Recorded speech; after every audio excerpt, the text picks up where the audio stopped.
In this video, I'm going to show you how to work with the tracking in a different way.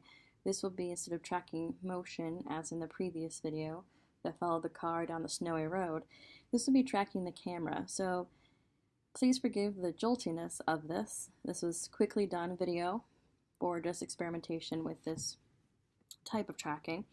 But I wanted to show you how you can work with type and following the camera as well. So type can appear out of nowhere, like the example here.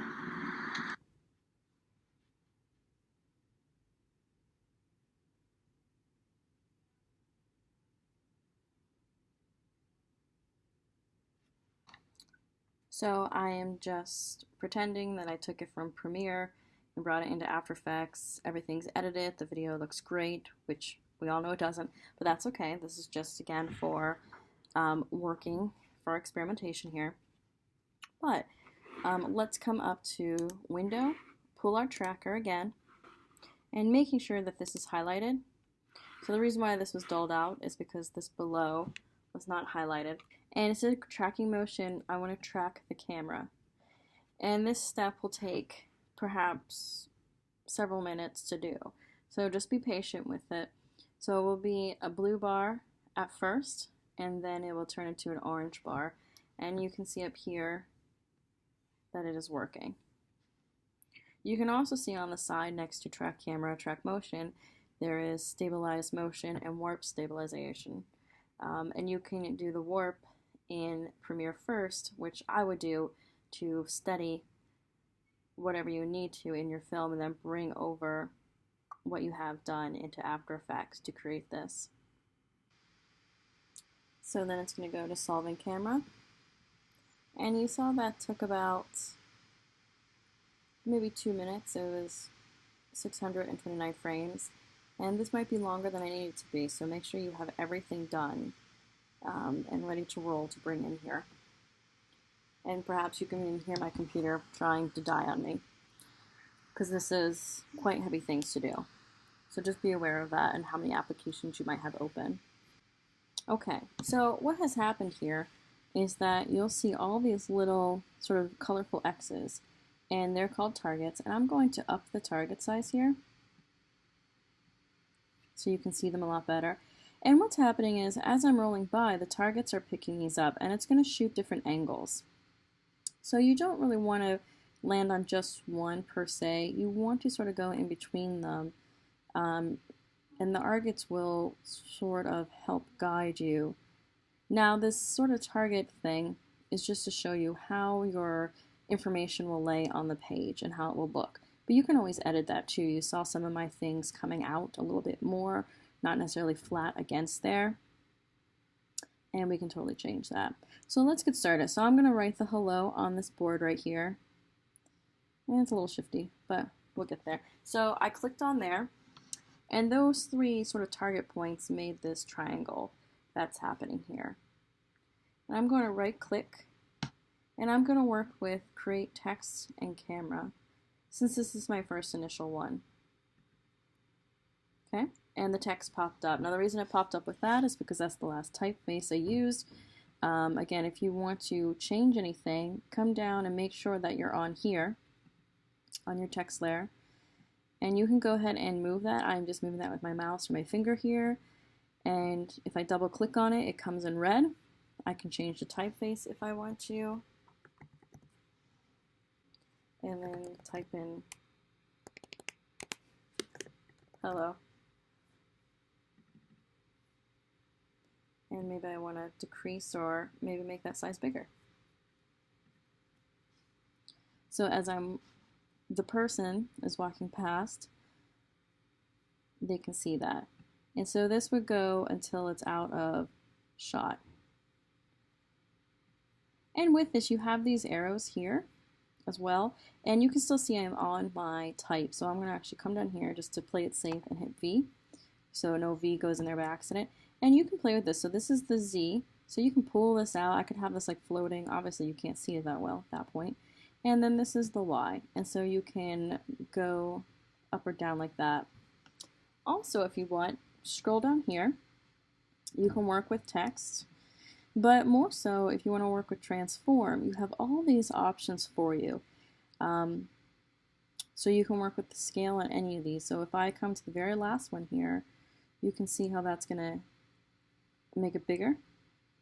And you can, of course, unlink these if you want. So that's going to stretch it. That's going to make it wider. So maybe not necessarily what you want, but you can work with that. Also, you have the X, Y, and Z rotation. So again, we have Z coming out here, Y coming out here. Let's see what X looks like. So it swings forward. So maybe I want something sort of sticking out. You're like, hello, and plop. Whatever you want, you can do that. And remember, this can be animated too. So it could start here, right? And you can start your X, and then I can come here, and then maybe it's further down. So let's see what that looks like real quick. And remember, it's not playing in real time yet. But that's kind of cool, right? So you can definitely do that, and you can hear my machine dying on its way, so just be careful about that. So that's how you can work with that. Now I want to go forward, and I'm going to do a few more for you. So we're past there, and I'm going to wait till I'm over here a little bit and do something here. Film. I'm going to come down here, and those little trackers went away. Now to get those back, for whatever reason they go away, I'm just going to up the target size, and they'll come right back for you. So I'm going to come around here again and figure out one I really like. And this time I'm going to click right on the target. I'm going to right click, and instead of camera and text, it will be create text. And you can treat this one slightly differently. But what I found is that after the initial one, which sets up the camera, the other ones are create text. So if it goes, create text and camera, but that does not come up again, I necessarily wouldn't worry too much about that because I find that it's the initial one that has that only.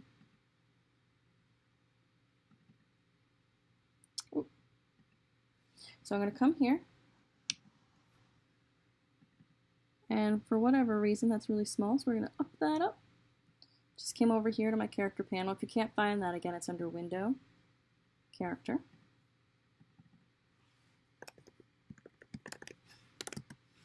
And this looks like it's coming out of the wall, which is pretty cool. Again, I'm going to come down here, make sure I hit my V, so my V doesn't go in there by accident. You can move this up. You can move this over if you want to. And then, again, you can come over here, work with Transform, and work with any of these. So with positioning, if you want to move it up, down, over, scale, you can make it bigger, smaller, and of course you can unlink. Orientation, you can move it all around. So that one. Then this goes like this middle one. So that's kind of cool, maybe.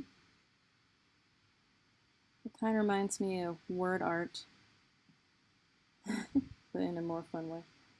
And then this one, so if you go to the left, you're sort of tilting back. Go to the right, you're tilting forward.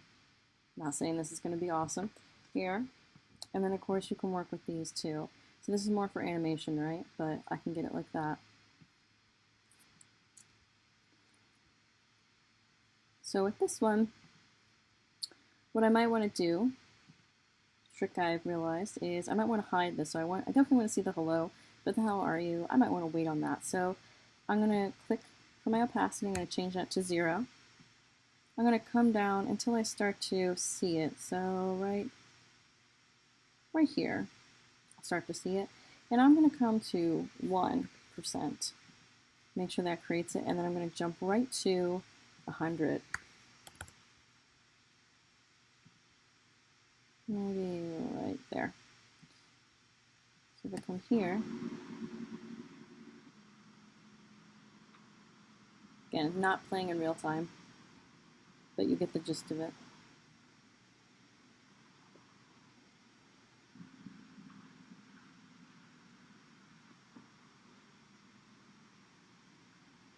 So this could be really interesting for facts, figures, anything like that. So there we go, now it's playing in more real time. So you can have letters swing up and down, you can have them just appear, you can have them shrink away.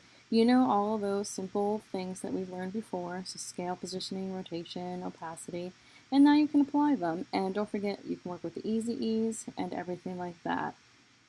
Okay?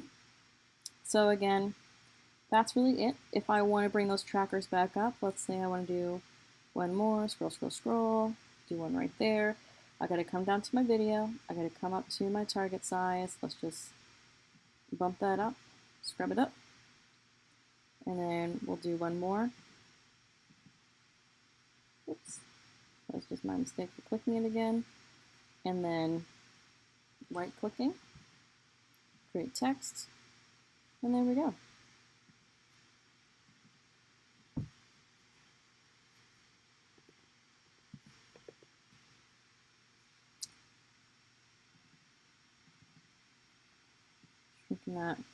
Shrinking that down. And again, playing with those. We're working with my V. See if there's those, and then shrink that down. And then remember, come down here and work with the orientation. So that's what I want. I want to go to the left because I sort of want it to swing out. Maybe like that. So, and there you go. Again, that is working with the video, with the tracker, but this time working with track camera and not track motion.